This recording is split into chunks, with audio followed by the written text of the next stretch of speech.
Аз съм Анна Димитрова, съучредител и управител на фундация Ендометриоза и репродуктивно здраве. Ако ни гледате за първи път, фундацията подкрепя жени с ендометриоза, също така работи за нормализиране на разговорите, свързани с женско здраве, репродуктивно здраве и менструалния цикъл. И се стремим да направим женското здраве приоритет за обществото в България. Предоставяме множество ресурси и информация, организираме кампании и подкрепа за всички, които имат нужда и интерес по темите. Днес ще говорим за различните фази на менструалния цикъл, каква храна е подходяща за нас във всяка от тях. Темата е важна, защото всяка жена с менструален цикъл претърпява месечни хормонални промени, които влияят върху нашето физическо и емоционално състояние, метаболизма ни, енергийните ни нива и енергийните ни нужди. Подбирането на правилните храни за всяка фаза може да помогне за намаляване на възпалението, регулиране на хормоните, облегчаване на симптоми като болка, подуване, умора, каквито има при ендометриоза и аденомиоза. Но напоследък се уверяваме все повече, че такива присъстват често дори и да няма диагноза.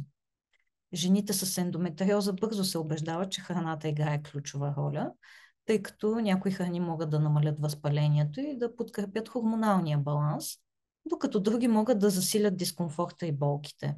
За съжаление обаче започваме да обръщаме внимание на това твърде късно.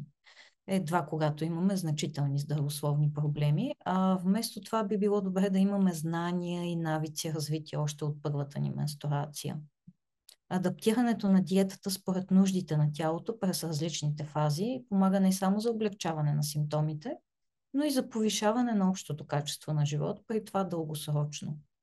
Ето защо днес поканихме Ваня Стойчева и Михаела Шехова-Семичийски да ни запознаят в повече подробности с подходящите неща за всяка фаза от цикъла.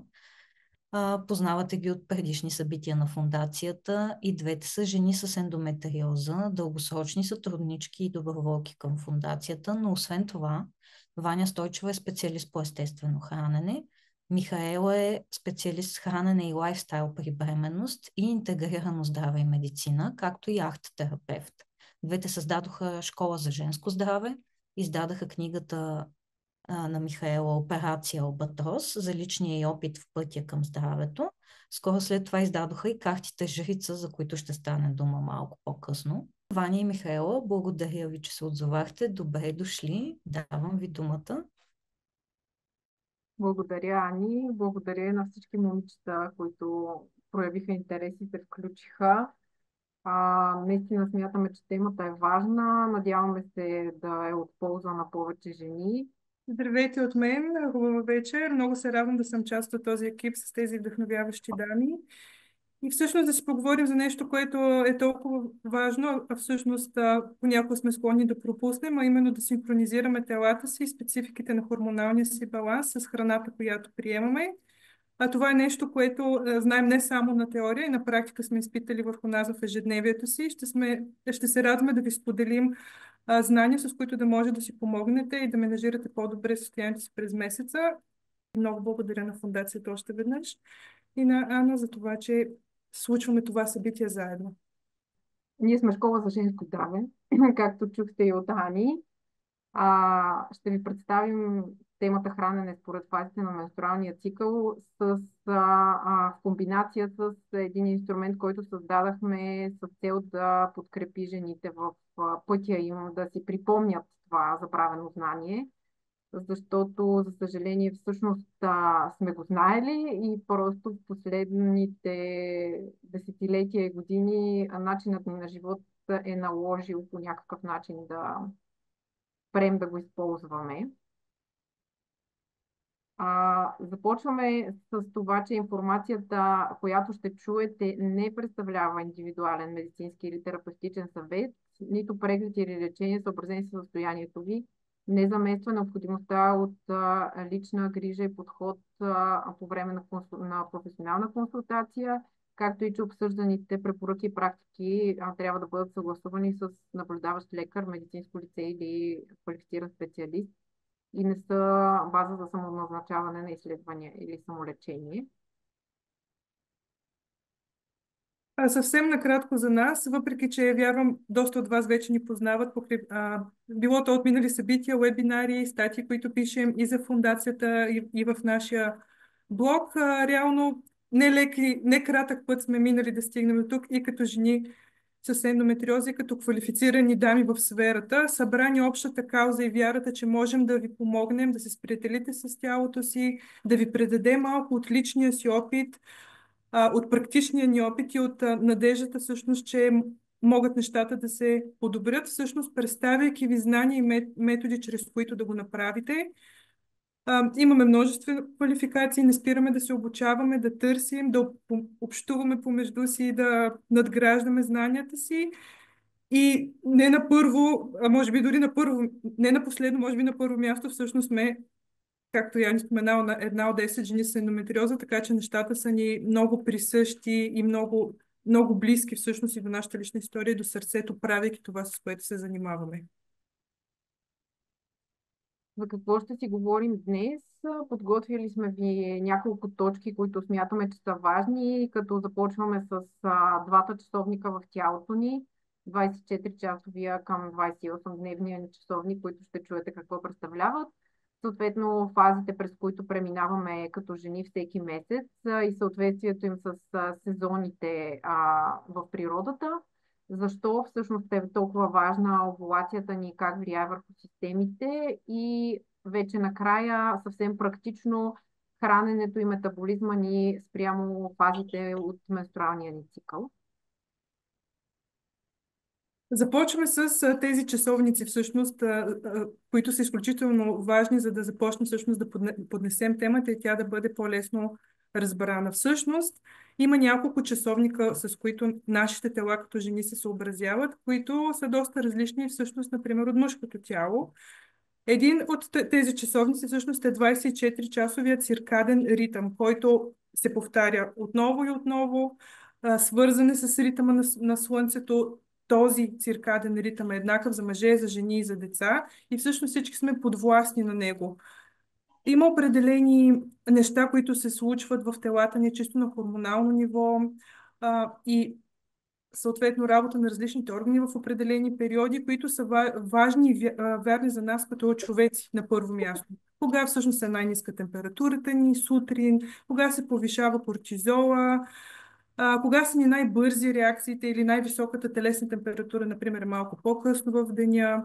Съответно, освен производството на различни хормони, се свързва и с функциите на ключови системи. Кога всъщност червата и храносмилателната система ни е по-активна, кога белите дробове, например, по-скоро сутрин е тяхното време, когато е по-подходящо да включим тренировка или движение.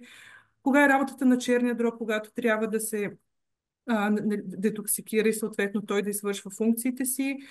Реално този часовник е много важен да го разбираме, да живеем чрез него, тъй като често, когато има хормонален проблем или някакъв дисбаланс, сме склонни да не чуваме сигналите на тялото си или всъщност някои от проблемите да не можем да ги засечем.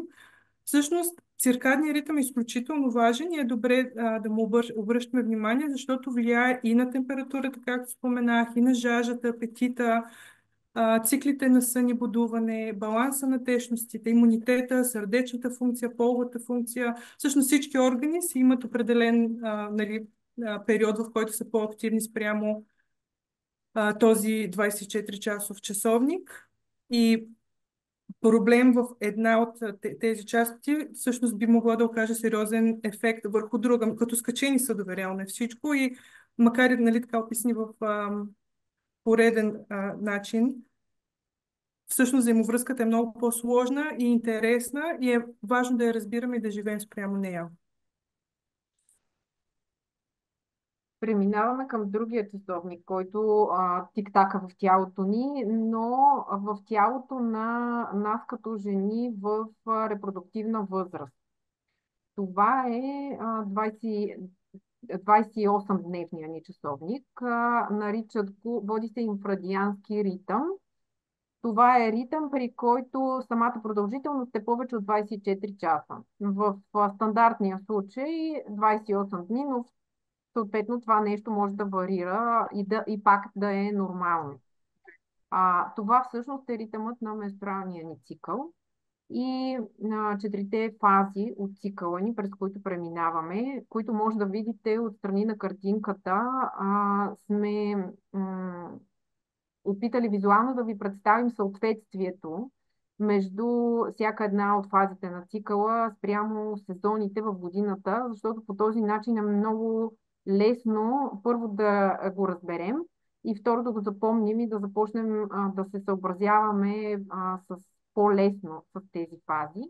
Като започваме от зимата, която е менструалната ни фаза, т.е. времето, когато кърбим. След това продължаваме към пролетта, което е фоликулярната фаза, лятото, овулаторната, която е значително най-кратка от четирите, и есента, която е лутеалната фаза. Отново, както споменахме и в предния слайд, промените в тези фази, през които преминаваме, влияят изключително много върху системите в тялото ни, като тук сме споменали само част от тях, върху мозъка ни, върху когнитивната ни функция, върху имунната ни функция, върху начинът, по който метаболизма ни работи. В месеца се изменя изключително много, ще видите и по-натам в презентацията, върху микробиома ни и върху стресовия отговор и върху цялостното ни репродуктивно здраве, естествено.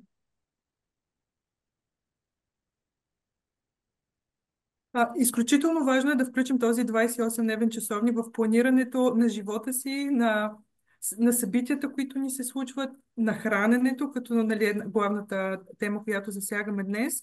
Искам също да подчертая, че тези сезони нали, по такъв метафоричен начин, като аналог, не са просто хрумка, а наистина имат свързани аналогични характеристики между това какво наистина се случва в тялото ни и всъщност сезоните в природата, като например нали, температурата, за която споменахме, кога всъщност имаме повече енергия, жизненост, кога всъщност сме склонни да сме по-уморени, да изпитваме тежест и да искаме нали, да се приберем и да си починем.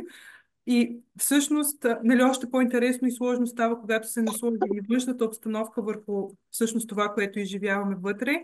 Но за да можем максимално добре да управляваме енергията си, силата си, жизнеността си и да се чувстваме добре, то изборите, които правим ежедневно, трябва да бъдат съобразени с този 28, условно 28-дневен часовник, нали, в зависимост от лично от дължината на целия ни цикъл, нали, може малко по-дълго или малко по-голяма, но за да сме максимално щастливи, тонизирани, енергични, да се справяме с симптомите и с проблемите си, просто трябва да се подчиним на тези силни процеси, които се случват в нас, за да ни бъдат по-скоро оръжие и сила, а не проблем или тежест. Това тук, което виждате, е нещо, което искаме да ви обърнем внимание, да преминем от управление на времето към управление на енергията, което и Мишето спомена. Имайте го предвид по този начин. Времето е изчерпаем ресурс. Енергията, ако се научим как да се съобразяваме с себе си като жени, всъщност в нея откриваме в женската си цикличност един неизчерпаем ресурс. И тук сме ви показали всъщност нашата цикличност, като идеята ни беше да обърнете внимание точно на този контраст. Мъжкият свят, в който всъщност продуктивността е цар, в който в момента живеем в нашето общество, прямо цикличната женска природа, която се изразява в зачеване, растеж, даване на плод и почивка. Подчертавам, защото обикновено пропускаме почивката. Спрямо нали, горния слоган "Продуктивността е цар", и целим едно непрестанно даване на плод, което всъщност ни изчерпва. Отдолу виждате движението на 4 от много важните и основните хормони в тялото ни, като жени, и промяната им през месечния цикъл. И всъщност тук ви обръщаме внимание на два от тях, на естрогена и прогестерона, Погледнете всъщност каква голяма разлика има в съответните дни отдолу, които виждате на цикъла в нивата на естрогена и на прогестерона. Малко по-натам в презентацията ще чуете съответно на всеки от тези хормони какво ни дава и може би ще си обясните доста неща, защо така се случват през месеца и защо в един момент имате сили да правите презентации и да говорите с хора, и в друго време искате да се приберете вкъщи на топло и да седнете с чаша чай и това е окей. Така че погледнете я още веднъж и си позволете да бъдете жени. Започваме с фоликулярната фаза, тази на сеитбата и зачеването или всъщност пролета, която условно може да протича между 7 до 10 дни. Като цяло ние сме склонни естествено да знаем кога е менструацията, защото тя има видими и ясни сигнали, но не толкова често сме склонни да знаем всъщност кога е овулация, фоликулярна фаза или лутеална фаза. Така че като призив, като жени, нали, бих отправила да знаете във всеки един момент в коя фаза се намирате. Това е изключително важно. На първо място, нали, осъзнаването какво точно се случва в тялото, аз сега в коя фаза съм и защо тези неща ми се случват по такъв начин или ги изпитвам по такъв начин. Реално, с края на менструацията, в навлизането в фоликулярната фаза, започваме да сме по-жизнени, силни, самочувствието ни се връща, започва да се възвръща, нали, цялото ни желание за живот, енергия, способността ни да сме по-пъргави, по-чевръсти, по-идейни, излизаме си от хралупата и от пещерата. Това е всъщност в тази фаза естрогена и тестостерона са властващите, ако може така да го кажем. И като една метафора на сравнение бих искала също да споделя, че естрогена в много от литературите го сравняват с егото. Води се его. Това е естрогена, хормона, който ни кара да сме смели, да сме дръзки, да се показваме, да се социализираме, да се свързваме с други хора, да ни харесва публична изява, да се чувстваме красиви, смели и да се покажем. Докато прогестерона, както видяхте и в предния слайд, Ваня, както обясни добре, той е, нали, активен и се повишава във втората фаза и това е всъщност прогестерон се сравнява с пещерата, момента в който ни придърпва да се скрием, да се потопим в себе си, в женствеността си, когато имаме нужда от уединение, тишина, спокойствие, да си премислим и да си пресметнем нещата за нас. Всъщност, пролета е събуждането и активността на естрогена, когато сме звънки, силни, енергични. Разбира се, има влияние върху други ключови основни хормони, окситоцин, серотонин, допамин. Просто всичко почва да бълбука и да се оживява. И е важно, както споменахме до сега, когато се храним, спортуваме и движим и работим спрямо фазите си помагаме не само да сме в добра физическа форма, и в добра психическа форма. Когато знаем всъщност кога са моментите, в които може да сме да се натиснем, да извършим по-трудни занимания, такива, които изискват повече енергия да се вложи в тях и всъщност кога трябва да се пощадим и да си спестим малко от усилията, за да може да имаме енергия за това, което ни предстои, предвид, че този 28-дневен часовник е не константен и всъщност ние няма как да живеем пълноценно, константно с една права линия, предвид цялата тази вихрушка, която се случва в телата ни по време на месеца. Продължаваме с овулаторната фаза, която, да, тя е най-кратката. Това е съответствието на лятото, нашето лично лято. И не е на празно, защото това е и най-горещата фаза от цикъла ни, защото ако сте чували за температурния метод за отчитане на овулация, това е времето, когато температурата на тялото ни фактически се повишава наистина. Съответно, това е и времето на покълване и растеж. Мислете го по този начин, в съответствие с сезоните в природата. Това е и момента, когато наистина нивата на хормоните ни са най-високи. Както на половите ни хормони, най-високата точка на естрогена, тестостерона се повишава, също така, не го видяхте на графиката, но Това е момента на пик на тестостерона. Емоциите ни са стабилни. Мотивацията ни, самочувствието ни се повишават неимоверно много. Усещаме се по-уверени, по-красиви. Това е времето, когато можем да говорим с хора, да изнасяме презентации. Тези хормони на щастието, нали, на мотивацията, окситоцина, серотонина, допамина, това са много основни невротрансмитери, които играят сериозна роля в мозъка ни като цяло и по отношение на емоциите ни, на мотивацията ни. И всъщност те също са в най-високите си нива. Хормоните, които виждате тук, да, простичко са описани, но те са като скачени съдове, както каза и Мишето. И всъщност в тази фаза момента е на стабилни емоции, на усещане за щастие и на това, че едва ли не можем да понесем и света на раменете си, което го правим, но е важно да съобразим това с фазата, защото да, можем наистина, но в тази фаза. Така че, мили дами, обръщайте внимание, слушайте. Първо се научете да слушате. Припомнете си да слушате телата си. Следва лутеалната фаза, която е малко по-дълга, може да протече до около 2 седмици, жътва и прибиране.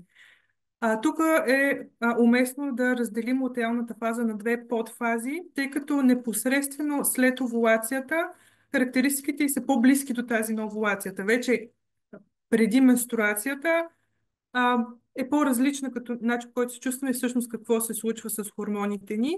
Всъщност в първата част на лутеалната фаза, условно казано първата седмица след овулацията, ние продължаваме да имаме добро ниво на жизненост и мотивация, макар и нали, нещата да започват да падат или да се променят, при естрогена да пада, прогестерон е малко нали, по-нависоко ниво, но всъщност имаме доста енергия и тялото е в сравнително по-добра форма в първата част на лутеалната фаза, докато вече втората част, непосредствено преди менструацията, това са и периодите, в които нали, може да се появи предменструален синдром, подуване, симптоми, ако сме пренебрегнали нуждите на тялото си, ако имаме поликистозни айси, ендометриоза и проблеми, всъщност е доста възможно по-осезаемо да ни се обострят част от симптомите, от болките, от подуването, проблеми с съня да се появят и всъщност тогава почваме това да ни влияе и емоционално, и на силата, и физически, и на силата, на жизнеността, на самочувствието, на мотивацията.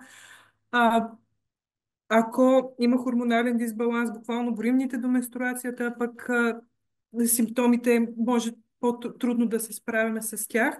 Така че дори в самата лутеална фаза, първата част може да сме по-смели, да се движим повече. Нали, ще говорим съответно как да съобразим и храненето си, но във втората част е време да се замислим всъщност от каква почивка има нужда и как да живеем спрямо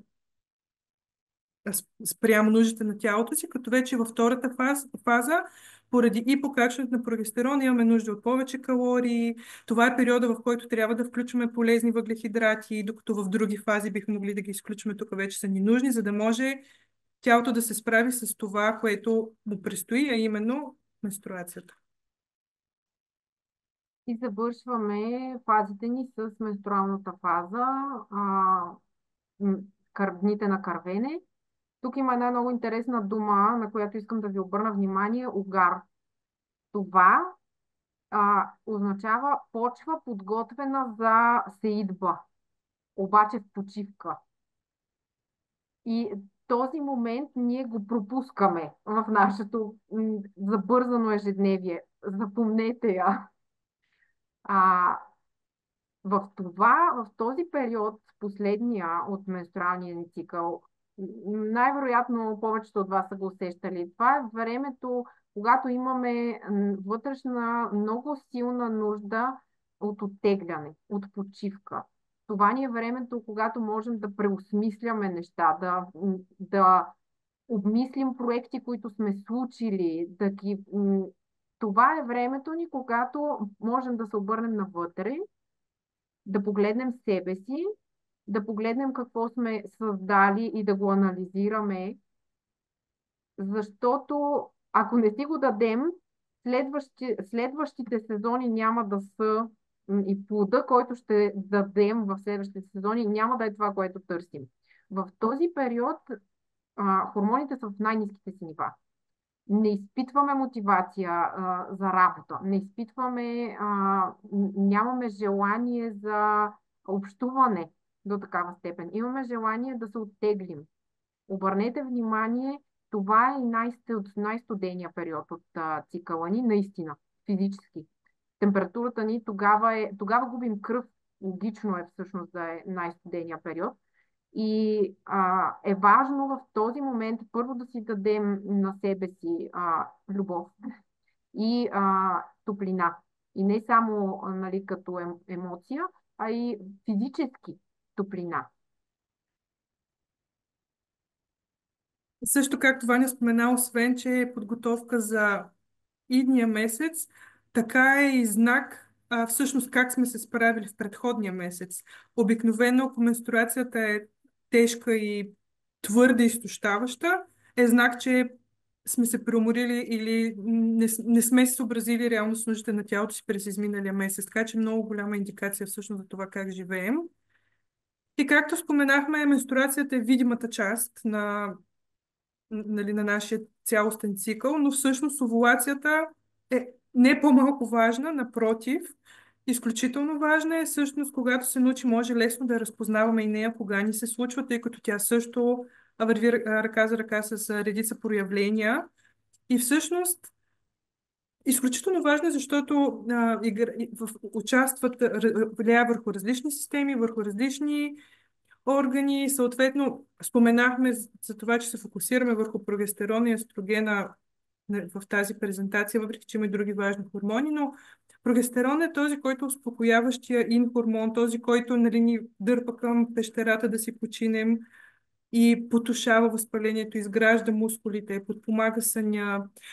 На много места го казват, го наричат, го сравняват с това, че всъщност е хормона майка.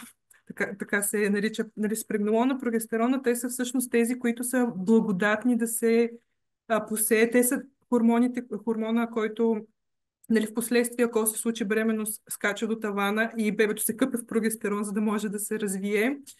Успокоява нервната ни система, повишава хормоните на щитовидната жлеза, предпазва. Просто много ни е важен, много ни е полезен. Често, всъщност, говорейки дори за естрогенова доминантност, може да нямаме естрогенова доминантност в този си смисъл на доминиращ естрогена, по-скоро на недостатъчни нива на прогестерона в фазите след овулацията. И е много важно наистина да сме на щрек, не само, тъй като често чуваме нали, постоянно естрогенова доминантност и така нататък, много е важно също толкова сериозност да подхождаме към какво всъщност се случва с прогестерона в телата ни, не само с естрогена, тъй като и ендометриозът, нали, естрогена, зависщо заболяване и често дамите клонят да пропускат елемента на всъщност колко важен е прогестерона за цялостното ни благосъстояние. Естрогена всъщност има и своите ползи, разбира се, когато е под контрол и в правилните норми и отношения. Поддържа добро съотношение на добър към лош холестерол. Всъщност холестерол е нещо, което ни трябва, за да се произведе прегнелон, че да се стигне до прогестерон, да се стигне до естроген, така че оптималните нива на холестерола да се задържат, всъщност имат много пряка връзка между естрогена и прогестерона, което също често може да се пропусне. Подобрява инсулиновата чувствителност, стимулира изграждането на костната и мускулна маса, не случайно около овулация или примерно рана лутеална фаза или дните преди овулация, ако спортуваме малко нали, по-сериозно, по-натоварващо, всъщност е периода, в който може тялото по-лесно да се тонизира и да поеме по-тежка тренировка, свързана с по-голямо натоварване на мускулите. Разбира се, има връзка с щитовидната жлеза. Те са нали, неизбежно да нямат влияние една върху друга тези ключово важни системи.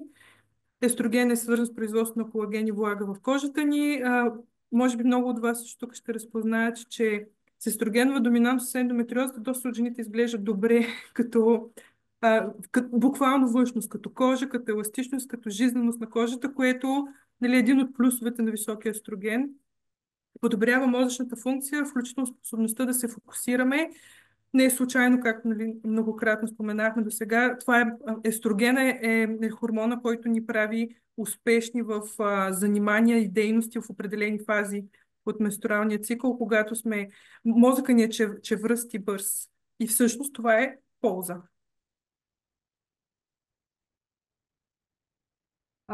Защо всъщност ни е важна овулацията? Случването и как тя влияе върху системите, случването на овулация е нещо върху което много наблягаме, говорим, защото всъщност е този момент на овулацията и на фактическото отделяне на яйцеклетка, т.е. преминаването на растящия фоликул, и това е една много невероятна промяна, която се случва в телата ни, защото телата ни всъщност получават една допълнителна жлеза, буквално, която отделя хормон прогестерона в рамките на месец. Тя се развива, появява се и после се резорбира от тялото. Това е жълтото тяло, което се случва след като бъде отделен качествен фоликул, качествена яйцеклетка от растящия фоликул. И този момент всъщност на отделянето на яйцеклетката не ни е важен само и единствено ако целим бременност. Защото много жени си казват: за какво ми е на мен овулация, аз не искам бебета. Дори в момента да не целим бебе, всъщност наличието на овулация ни е изключително важно, защото промените в тялото ни влияят на основни системи. В мозъка ни има 25% разлика, които се случват спрямо промяната на нивата на естроген в тялото. Метаболизма ни се променя много основно. По-натам в презентацията ще си поговорим по-подробно за това нещо, защото си говорим за хранене, фактически, и ще разберете откъде се появява, примерно, този изток глад за сладко, който имаме, който принципно би трябвало да можем да го избегнем, но много често ни се случва, когато имаме някакъв дисбаланс на хормоните. И освен това имаме различна способност да горим калории. Това ни обвиняване и усещане, че аз сега не мога да отида на тежка тренировка, не мога да я издържа, нямам воля и така нататък, всъщност е породено от промяната в цикъла, която се случва в тялото ни, която би трябвало да отчетем и да си кажем: да, аз по време на фоликулярната и овулаторната фаза бях много активна и много лесно се справях с тежки тренировки, сега е момента да улекотя тренировките и да сме съгласни с себе си, да го приемем. Микробиома ни е различен и е специфичен за жени. Между мъжете и жените фактически има разлика, има изследвания, които доказват, че самия микробиом е различен. Имунната ни система работи по различен начин през месеца. Далеч не си мислете, че ако се разболявате преди цикъл, това е окей, това е показател, че нещо с хормоните не е наред. Но всъщност имунната система също така реагира по различен начин, защото има и момент, когато тя очаква бременност. И в този момент е нормално тя да даде леко на заден. И трябва да сме наясно с това, за да можем да я подкрепим адекватно. Стресовия ни отговор също е различен. Първо, че стресовия отговор при нас като жени не е бий се или бягай. За нас като жени стресовия отговор типичния е погрежи се и се приятели.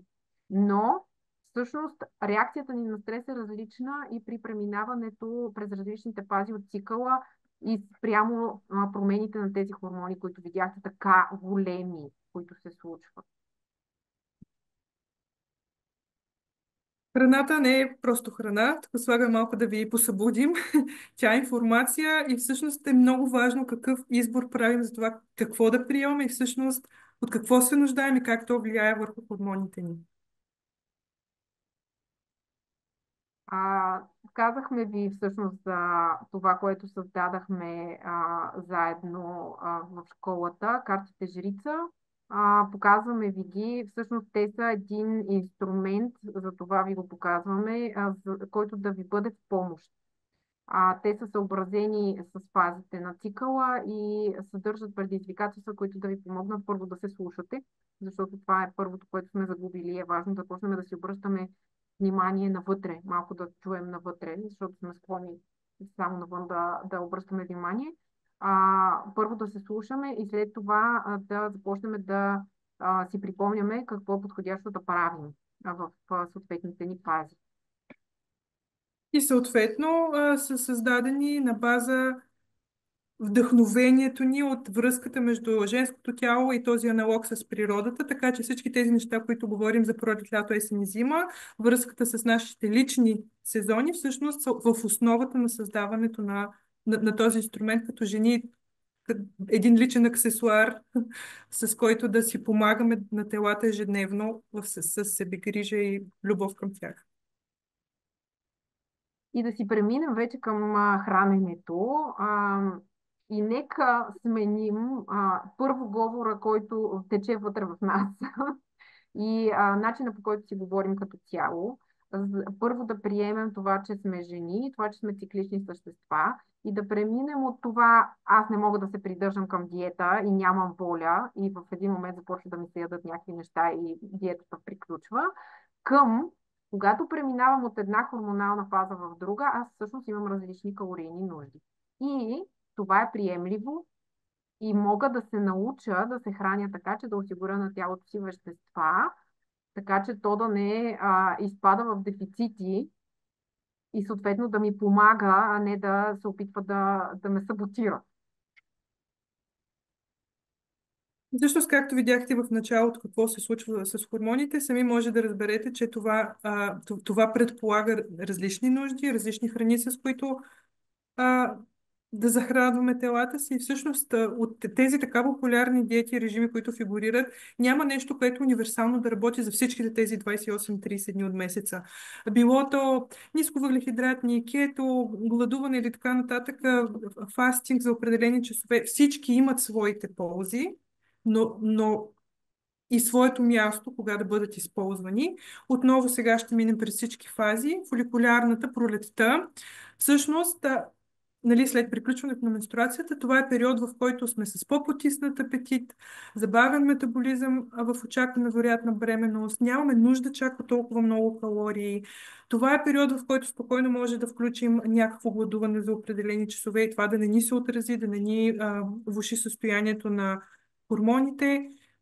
Освен какво ядем, има значение как го ядем и как го приготвяме. За фоликулярната фаза може да се препоръчва се да правим задушаване на пара като начин на храни, да включваме свежи и леки храни, за да може тялото ни да се справя с това, което му предстои, всъщност да излезе по много добър, спокоен и плавен начин след менструацията. Фитоестрогени, като тук обръщаме внимание на добрите фитоестрогени от рода на моркови, тиква, ленено семе, храни богати на витамин С, всякакви чушки, броколи, спанак, страхотни храни, които може да включим, храни богати на ензими, на калий, като цяло повече плодове, зеленчуци, растителен тип храна, да не забравяме, разбира се, дневния прием на протеин, но това е времето, в което може да пропуснем вечерята, всичко да е наред, да ядем малко по-малки порции, но в същото време нали, да не пропускаме основни ключови вещества. Трябват ни и протеини, и въглехидрати, и фибри,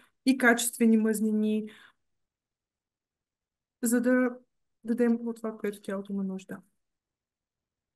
Следващата фаза ни е лятото, овулаторната фаза, като тук продължава да важи, че апетитът ни е потиснат, метаболизма е по-забавен.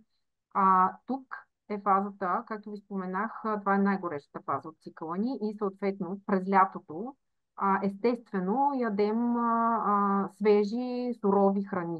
Това е фазата, която можем да си позволим повече салати, смутита с сурови плодове и зеленчуци, да включваме като цяло такъв вид храна. От друга страна, нали, отново храни, които са богати на витамин С, на калий, важното е достатъчно фибри, защото в тази фаза естрогена е висок. Стига естествено да вървим нормално по фазите си. Това е фазата, в която естрогена е в най-високата си точка и фибрите са нещо, което ни помага да го извеждаме правилно от тялото си, да не се задържа и реабсорбира обратно в червата, както и голямо количество антиоксиданти. Споменах ви, обърнете внимание всъщност как температурата на тялото ви се повишава и естествено можете да ядете по-малко, по-лека храна, сурова и да се чувствате добре от нея. В лутеалната фаза, жътва и прибиране, отново, нали, както споменахме, има определени разлики между първата част и втората част непосредствено преди менструацията и всъщност има промяна в скоростта на обмяната на веществата и някои неща, които се случват по-лесно по време на овулация, може, нали, да започнем да изпитваме, всъщност, за да не изпитваме проблеми, трябва да го вземем предвид какво всъщност се случва и че сме в лутеалната фаза. Особено във втората и късната лутеална фаза, втората и частта, имаме повишен разход на енергия, забавена перисталтика, защото тялото е в готовност, ако яйцеклетката е оплодена, да си върши работата. Това е период, в който са подходящи по-скоро опечените храни. Тук са ни полезни вече бавните въглехидрати и това е период, в който, например, кетотип режим не е подходящ, особено в късната лутеална фаза.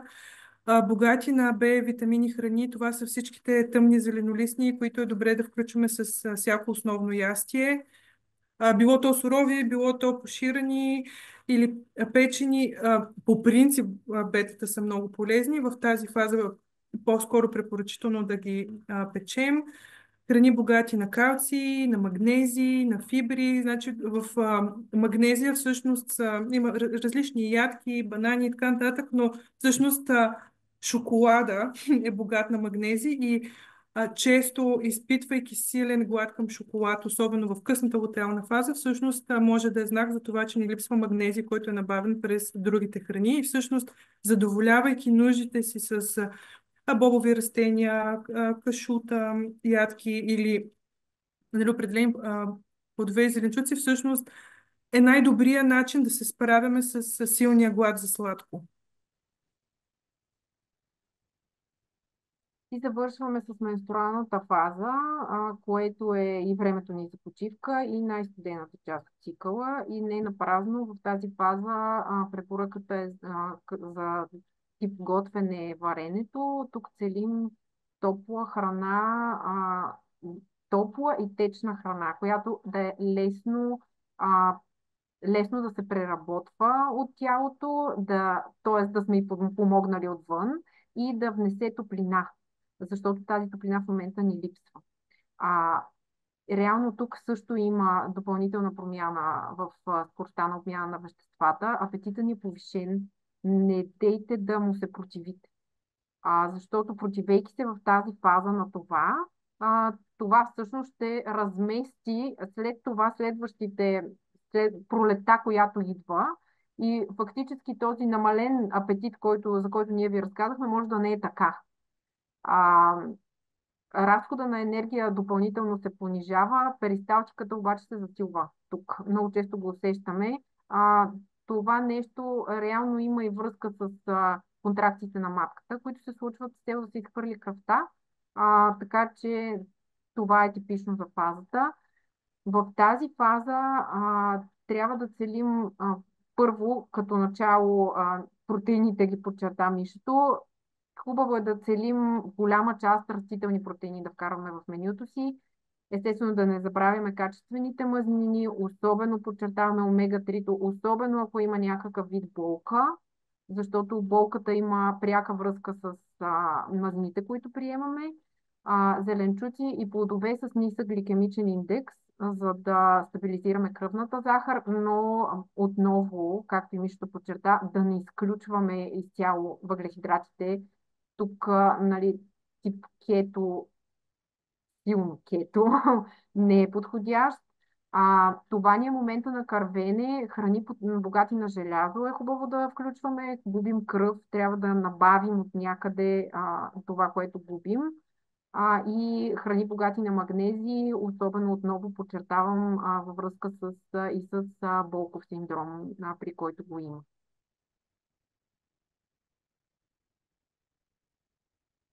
Важно е за нас не до такава степен, нали, да изпаднете в случая с целта на тази презентация, да изпаднете в подробността на всяка една храна, примерно колко грама и процента има магнезий, калций или какво, а по-скоро на първо място да се научите какво се случва с тялото ви, кога, в коя фаза сте. Буквално, не съм да ви бутна, вие трябва да знаете в коя фаза сте. Това е абсолютно важно нещо, което да започнете, ако до сега не го правите, да го знаете, да го разбирате какво да се случва.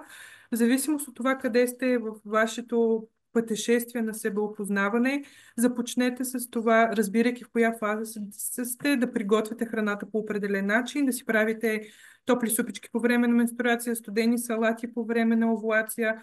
Започнете с лесни малки стъпки, надграждайки знанията си и всъщност вижте как реагира тялото ви, защото когато ние се храним ежедневно, това е неизбежно, но за да може да извлече максимална полза, често това, спрямо и нещата, които ви казахме, изисква планиране. Да знаете сега другата седмица каква фаза съм. В неделя, ако отделя 2 часа за готвене, какво да си направя, за да може да е съобразено с нуждите на тялото ми.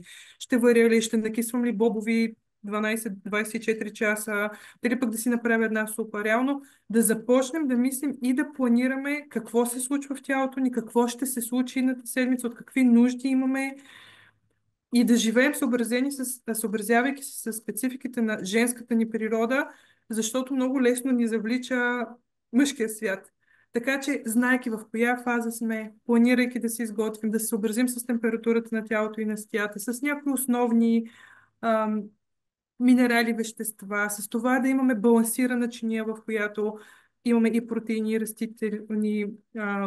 Растенията са ни много нужни, а често, особено когато бързаме или сме на крак, са най-лесно нещо, което да изпуснем, защото не са до така степен достъпни навън, не можеш да си купиш лесно от магазина.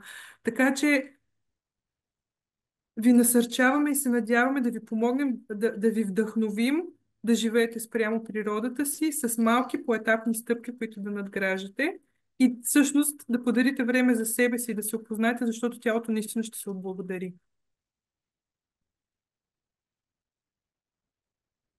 Отново ви показваме картите, които могат да ви помогнат в това пътешествие.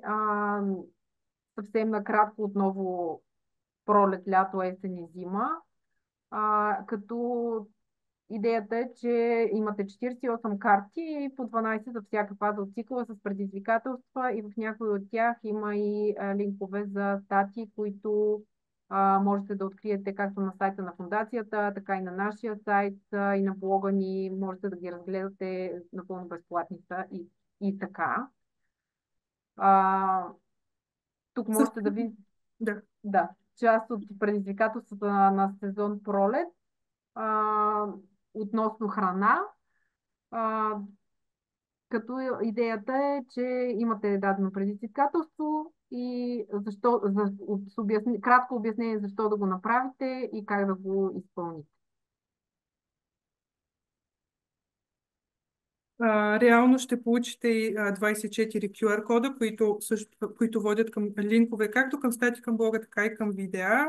Примерни предизвикателства от сезон лято всъщност са да обърнем внимание на микробиома си, нашия втори мозък. Всички неща, които се случват там, са изключително важни и всъщност често ендометриозата и хормоналните проблеми вървят ръка за ръка с дисбиоза, с проблеми, с симптоми, които да са доста осезаеми и тормозят много от момичетата, за съжаление. Така че в грижата за тялото си, грижата за храносмилателната система, за микробиома от изключително голямо значение. Споменахме ви колко важно е да разпознаваме овулацията и симптомите си на овулация, да знаем кога се случва и буквално когато развием чувствителност и осезаемост какво се случва в тялото, може да се усети буквално деня, в който се отделя яйцеклетката по определен начин. Било то с... Има си симптоми, които ни дават знак и е важно да им обръщаме внимание, не само нали, да засичаме дните до започването на кървенето. В есента също подчертахме ви всъщност какво ни е важно. Отделяйте време, за да се усещате, усещате телата си, да се слушате. това мисля, че няма как да ви го повторим достатъчно. За съжаление, и съответно да се опитате да започнете да се съобразявате с това, което чувате. В един момент започва наистина да става много осезаемо, да усещаме тези, защото те са огромни вълни на хормоните, и да усещаме както физически, така и емоционално тези промени. И когато започнем да се подкрепяме адекватно, чрез хранене, чрез движението, чрез начина ни на живот като цяло, всъщност тези неприятни симптоми, които ги имаме, и много често ми се случва да чувам някои жени да буквално да мразят това, че са жени, всъщност да се превърнат в нашата сила. И това ни беше целта и с презентацията, и с въобще като цяло това, което правим, да ви помогнем да осъзнаете и да прегърнете. Също е много важно да споменем, че всички тези неща, които говорим, със сигурност работят, но изискват много време и търпение. Нямат мигновенен ефект. И дори може и да няма кой знае каква промяна, ако нали, значителна, примерно ако го правите един месец. Тук говорим не за режими за диета, а за начин на живот. И реално сами разбирате, че когато тялото е било под стрес, с проблеми, минало през множество лечения или хормони, или операции, е страдал десетки години, ние не може да го поправим за един и за 2 и за 3 месеца. Идеята ни е да ви насочим да вярвате, че тялото има способност да си помогне само, стига да му подадем правилните неща и правилната среда за това. Така че нещата, които описваме и подходите, които споделяме, са важни и полезни, отнема време да дадат по-сериозен ефект, но ви насърчаваме да развиете навик, чрез който те да останат във вашето ежедневие, защото наистина и пък виждайки, че работят или кои неща не работят за вас, съответно изграждайки тези навици, това остава един постоянен начин, по който да си помагаме и дори мозъка спира да мисли до такава степен, защото в началото е, нали, аз какво да готвя сега, кой ден се случва, пък утре в работа да си нося ли обяд или какво, нали, и всичките тези мисли да правя списъци, какво да напазарувам, в началото може да тежат и да притесняват и да вземат голяма част, нали, от умственото пространство, защото е трудно, всяко начало е трудно, но в последствие изградите ли навик, ще се случва механично, заради цялата работа, която сте свършили преди това. И реално тук ви даваме примери за предизвикателствата за сезона зима, както споменахме, че е периода, в който трябва да си починем. И макар и да си починем и да се оттеглим от големи събития или неща или работни дейности, всъщност е период, в който може да седнем с един планер и да планираме. Някои хора пишат, други хора мислят, трети запомнят, някои имат планери, други пишат на хладилника списък с неща. Намерете си вашия начин и в моментите, в които енергийните ви нива са по-занижени, всъщност ги използвайте като сила да си помогнете да планирате, например, следващата седмица или 15 дни и в един момент ще ви стане навик и тялото ви ще се отблагодари. Благодарим ви за вниманието и на разположение сме за Благодаря ви, въпроси. момичета. Само да спра да споделям екрана. Много беше интересно. Ще ми позволите ли малко да обобщя няколко от това, което слушахме до сега и да споделя малко опити от моя страна? Това, което най-често срещам и с което аз съм имала проблем, е, че всъщност приемам за нормално това нивата ми на енергия по време на фоликулярната фаза или на овулаторната. И очаквам през цялото време да съм така и години наред съм живяла по този начин. И сега продължавам да срещам много жени по този начин. Едно от големите предизвикателства беше всъщност това приемане, че всъщност не е едно и също това високо ниво и има някакви моменти на спад. Специално в начина, по който си продуктивна. И едва когато успях да го приема това, което на мен ми се наложи заради болките да направя, едва тогава всъщност си позволих да започна да обръщам внимание. И много ми се иска повече жени да могат да го правят не защото ги боли, а по принцип да го приемат, но това ще започне точно от това да нормализираме разговора за това. И в този ред на мисли искам да също да споделя, че цикъла, т.е. менструалната фаза, наистина може да се използва като индикация какво не е наред в организма. Аз така съм се учила и така всъщност се отървах от болките. Всеки месец това, което опитвах в промените в храненето, когато започнах да кървя, всъщност ми ставаше ясно дали е било правилно или не. Понеже аз не познавах хора като Ваня и Михайла, когато се справях самостоятелно, правила съм много грешки, веднага се виждат грешките, ако трябва да съм честна. Например, кето точно в най-неподходящия момент, особено ако имате ендометриоза, много зле действа, много бързо се усеща. Така че самите симптоми по време на менструация можем да ги използваме в наша полза, като информация, като знания какво да правим от тук нататък. И съответно можем за следващия месец да сме по-наясно. Хубавото нещо е, че след известно време наистина човек свиква, започва да се усеща. Няма нужда вече да го мислиш, ти вече усещаш, че в момента ти трябва нещо по-топло. Което не съм вярвала, че някога ще ми се случи. Аз съм го правила с дневници, планиране, писане и напомняне кога какво трябва да ям. Но факт е, че всъщност наистина става нормално. И също нещо бих искала да добавя, да направя една препратка към менструацията на работното място. На нас всъщност това най-много ни влияе. Ние сме свикнали с този мъжки свят, за който споменаха на няколко пъти Ваня и Михайла, но ако се научим да планираме по-женски, всъщност можем да бъдем също толкова продуктивни, но да се съобразяваме със собственото си здраве и собствените си цикли. И в други събития сме говорили за това, може би очаквайте по-нататък нещо и от фундацията специално в тая посока, защото нашия цикъл вътрешен, той се отразява на всички аспекти на живота ни. И всъщност мога да ви споделя последно нещо. Аз съм от тези хора, които постоянно им се яде шоколад преди цикъл. Абсолютно постоянно.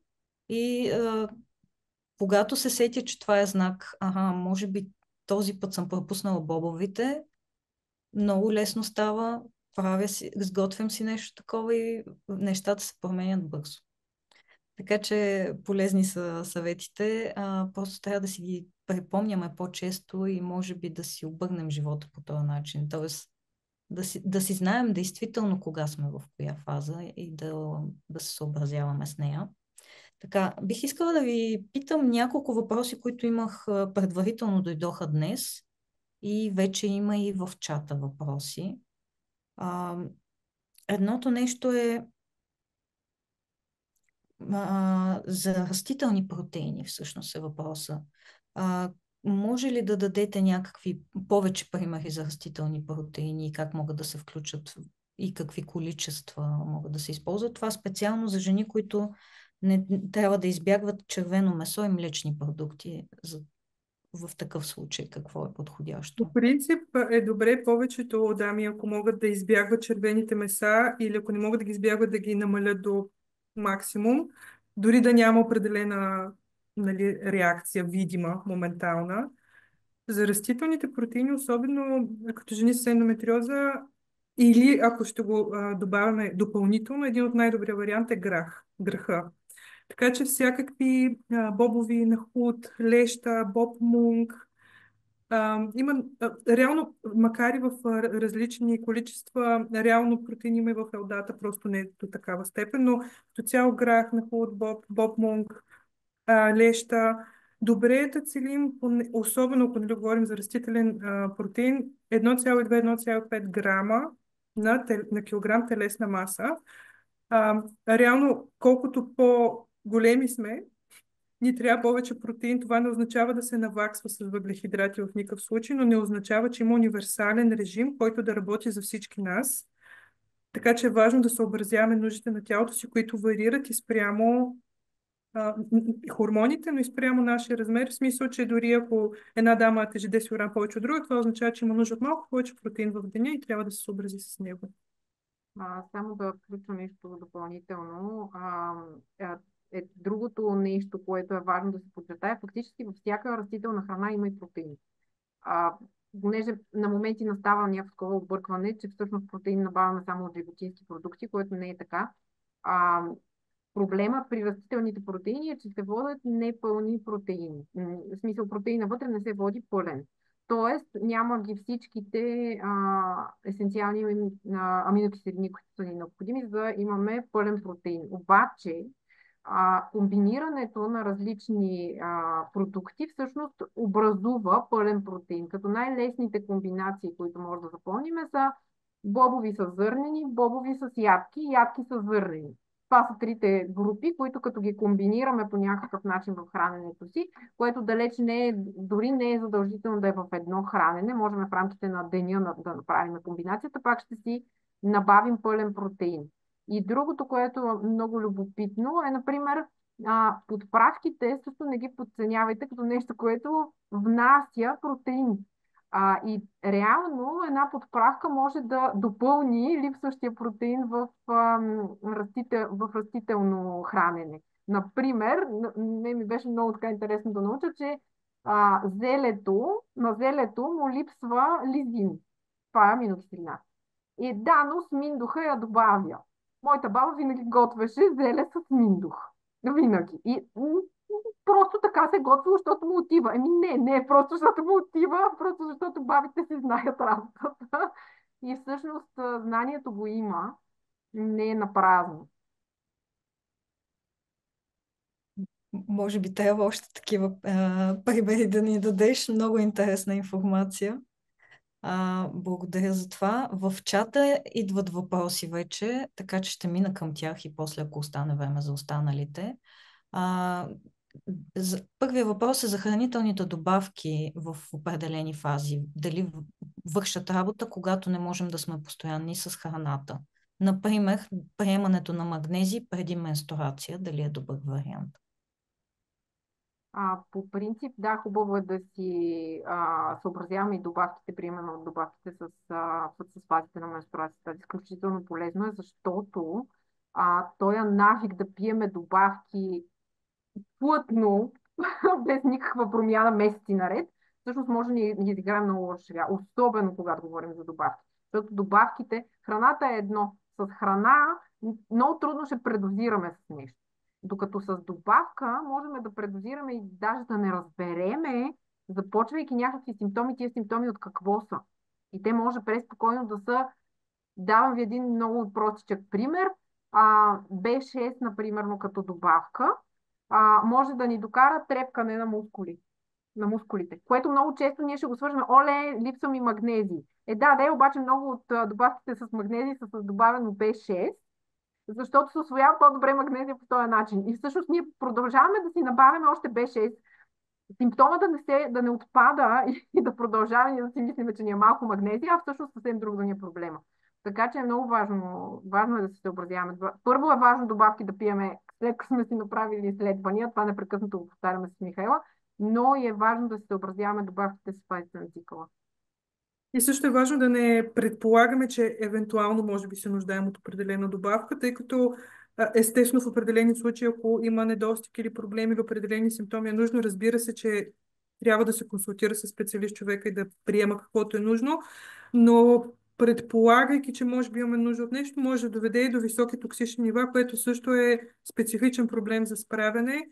Така че има изключително малко неща, които, например, витамин D е често срещан дефицитен витамин и е нещо, което прямо в зимните сезони мнозинството от хора се нуждаят, но на своя глава да добавяме вече съответно каква форма е определеното вещество, пък колко милиграма са, кога го пием, колко го пием. Това са все въпроси, които е добре да обсъдим с специалист. Темата за добавките е огромна и да, нищо спомена витамин D, обаче имайте предвид, защото аз ви говорех примерно за Б, бетата се водят водно разтворими витамини, водят се, че не се натрупват в тялото, трудно може да се докараме до токсичност от тях и въпреки това можеме, но Дето, примерно, е масно разтворим витамин и с него можем да си докараме токсичност, ако не си изследваме нивата. Определено ни е важно, момичета, пускате си изследвания преди да пиете добавки. Другото нещо е, че нали, много често добавките се смятат за безобидни в голяма степен, но много от хората имат било то съпътстващи заболявания, било то медикаменти, които приемат или по определени проблеми, нали, съответно преписани. Така че на своя глава приемането на добавки може да повлияе негативно или пък или да засили, или да предотврати влиянието на някои медикаменти, така че не експериментирайте. Да, благодаря ви. Гледам в чата има и споделяне от Деница Йорданова за това, че всъщност от 2 години вече се съобразява ежедневието си с фазите и вижда много голям ефект. Тя допълва, че съобразява и тренировките с фазите и споменава за seed cycling, за което бих искала аз да ви попитам. Това е ядене на различни семена в различните фази, за тези, които не знаят. Преди няколко години беше доста нашумяло като практика. Може би като по-лесен начин за навлизане в това съобразяване с фазите, но според вас има ли място и къде, как да го използваме това нещо в ежедневието си, в нашето хранене? Разбира се, че има. Ние даже сме му привърженици. По-скоро като първа стъпка за дамите, за които не им е понятно относно и развиването на навик, бихме препоръчали да се здобиете с тези семена и да започнат да присъстват нали, в шкафа в вашата кухня, да ги има. Така че всяко ледено семе, тиквено семе, слънчогледови семки на първо място, за да е по-лесен, нали, прехода, свикнете да ги имате и да ги добавяте към супи, салати и вече в последствие съответните, нали, семена, семки да съобразявате с фазите, защото на много жени първоначално това им идва като по-скоро затруднение. Първата стъпка е да ги включвате смело. Тиквени, сусамови, ленено семе. Добавяйте ги, купувайте ги като отидете в магазина, намирайте им приложение, може да се включват и в домашни печива. Ето, протеинов хляб с семки е също един добър вариант за набавяне на протеин, домашно направен. Да, и в този ред на мисли един от предварителните въпроси беше дали може да се обърка с тези семки, т.е. ако се приемат неправилните за определена фаза, това може ли да създаде проблем? Предполагам, че става дума за по-големи количества тук. Не, тук seed cycling специално, там говорим за около една супена лъжица от вид семена. Семената, които се включват, са лен, тиквени семки, ленено семе, слънчогледови семки само. Не бих казала, че може да се обърка. Аз го споменах и, нали, преди малко, като говорихме на тема добавки. Общо взето с храна трудно ще предозираме. Дори да объркаме нещо, нали, това при seed cycling, това е другото, което е по-лесно. Тя Мишто каза, първата стъпка е набавете си да ги имате и ги яще, нали. Просто ги включвайте в менюто си, защото ако го нямаме като навик, нямаме ги в шкафа, не знаем какво да ги правиме. Нали, първо трябва да почнем да се научаваме да ги включваме, но хубавото при seed cycling всъщност е, че там се дели на две, не се дели на супер много и също е по-лесно, но няма как чак да объркаме нещата. Благодаря. Още един въпрос, този път за перименопауза. В този преходен период можем ли да се придържаме към същите насоки, които дадахте до сега? Нали, с оглед на промените, които се случват. Давай. Да, може и то всъщност трябва дори препоръчително е да сме още по-внимателни и стрикни, за да може да се противопоставим на това, което се случва като промяна в тези пикове хормонални, за да може да отложим максимално далечно менопауза, доколкото е възможно. Съответно, от друга страна, в перименопауза е важно наистина да следим още повече и симптоматиката си. Също добър съвет е да водите и дневник с симптомите, тъй като някои пък други неща биха могли по-лесно да ескалират и нека да го наречем така, една идея по-непредвидимо би могло да бъде този период. Но отново с храните и съответните необходими храни за определените фази си важат с пълна сила. Както и важат в период, примерно след оперативен, ако дамата няма менструация за определен период, ако искаме да се върнем към природата си, към нас, не пречи да си спазваме този ритъм. Той да си върви, за да подпомогне тялото да се справи и съответно да навлезе в ритъма си по-добре. Перименопаузата съответно печелим, ако отложи максимално далече менопаузата. Това би могло да бъде плюса. този начин всъщност се подкрепяме допълнително и другото, което нали, тя го спомена, жени, които нямат цикъл. Един вариант е, примерно, да се съобразяваме с фазите на луната. Прямо това. Когато нямаме кървене, нямаме ориентир, което Да, можем това да го правим дори и вече и след перименопаузата, навлизайки в менопаузата, фактически можем да продължим да го правим. Веднъж създадено като навик, вече после става лесно. И това няма да спре да ни подкрепи. Перименопаузата може да е малко по-непредвидима относно какво се случва точно с естрогена и прогестерона и трябва да сме по-внимателни да ги наблюдаваме и да не правим резки движения с промяна. Може би не до такава степен въжи за храната, но особено ако нали, дамата реши да включи добавки или неща, може по-остро осезаемост да има за определени неща или съответно по-лесно да се образуват дефицити на някои витамини и минерали, но принципа за храненето е важен да се запази. Предполагам, че същото се отнася и за жени, които са на хормонални препарати без почивка, т.е. без кървене никакво. Пак би било окей да направят според фазите на луната, примерно, да се следят. Могат или могат да съобразят всъщност от последната си менструация, когато са имали реална менструация, оттам просто да броят по този начин, ако го започнат в началото. И тези дами, но това важи много с голямо значение за дамите нали, на хормонален препарат, който стопира менструацията, но и също за такива с активна ендометриоза. Трябва много да се внимава с лошите естрогени, като например грозде, женшен, червено вино.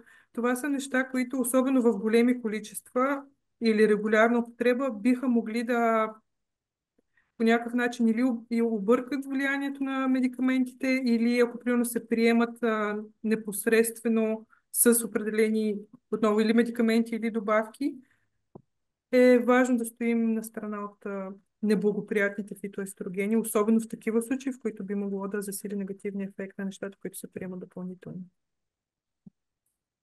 Добре, благодаря. Имам едно връщане към семената за въпрос дали е подходящо да се смесват с кисело мляко за закуска.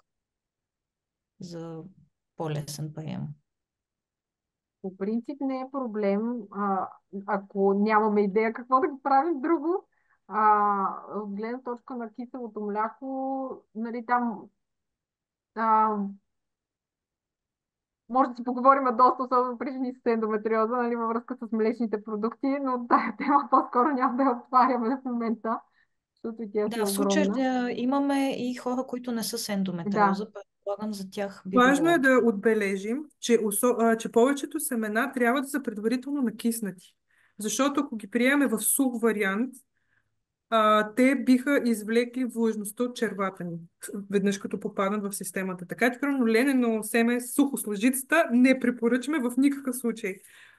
Трябва да се накиснат, добре е дори да престоят малко, в зависимост от къде и как се здобиваме с тях, дори да ги поизмием, за да се подготвят, но е изключително важно, че те набъбват, поемат влага, тогава пускат и една такава, повечето семена слузеста част, която ни е полезна всъщност за червата и въпреки, че нали, многократно ги повтаряме като полезни, всъщност трябва да споменем, че трябва да са предварително накиснати, за да не си създадем проблем с червата, ако са сухи. Добре, благодаря.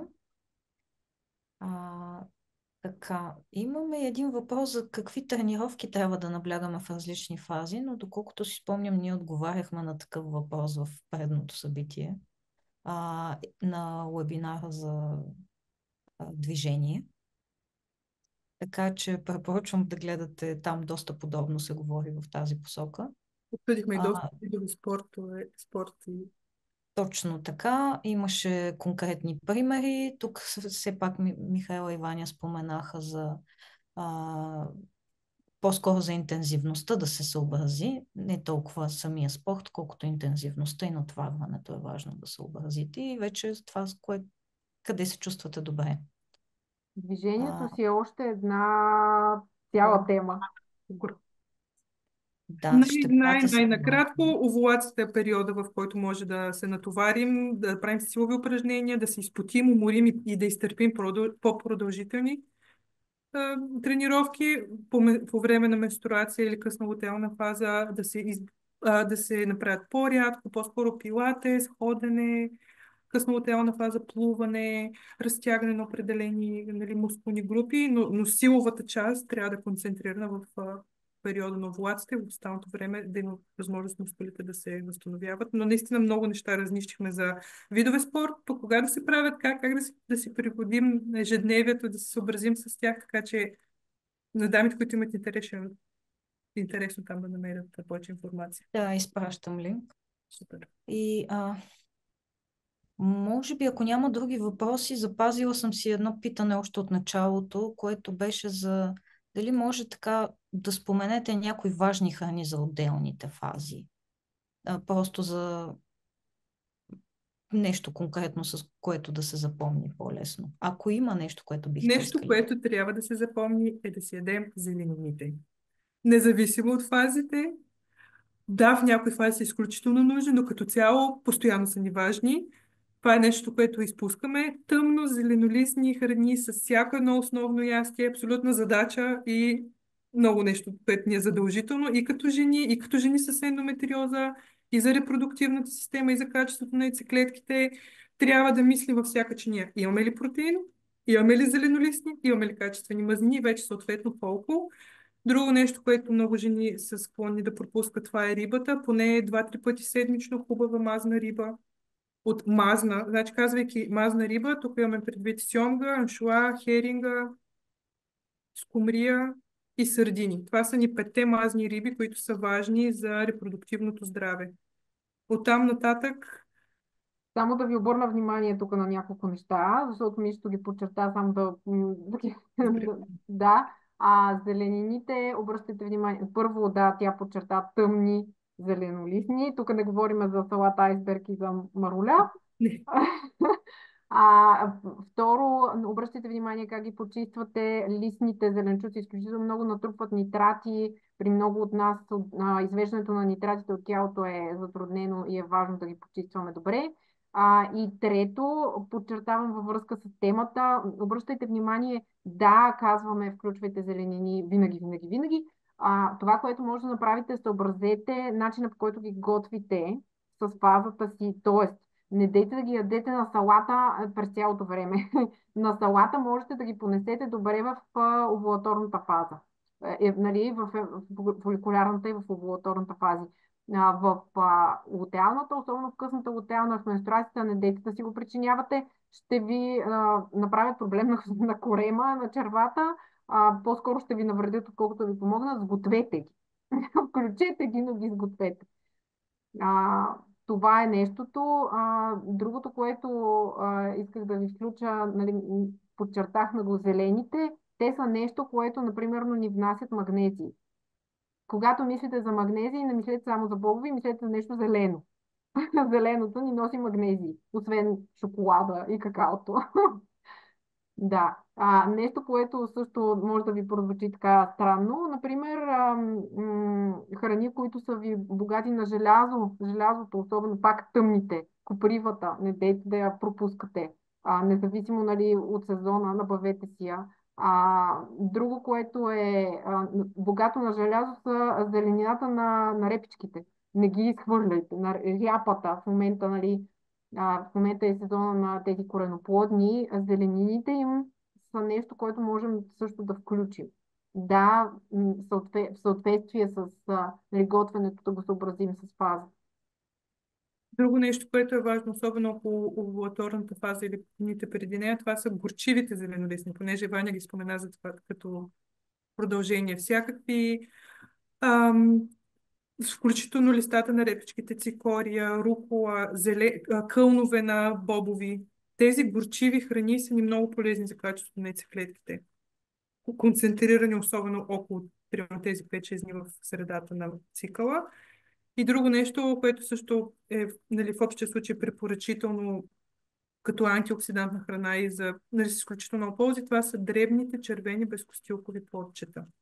Тя в момента точно не са точно сезонни, но пък замразени могат да се използват, например, в смутите боровинки, малинки, капинки, всякакви такива дребни червени безкостилкови плодчета, особено, примерно, след менструация или в фазите, в които имаме или пропускаме закуска, или започваме с нещо по-леко от рода на смути, или ние, примерно, снакс около 4-5 часа след обед, но е препоръчително да не ги смесваме, например, с млека и с яйца. Просто може да ги смесваме, например, с спанак, авокадо и такъв тип селенини, да, ако е във форма на смути, но не говоря за плодова купичка. Добре, благодаря много. Ако няма повече въпроси,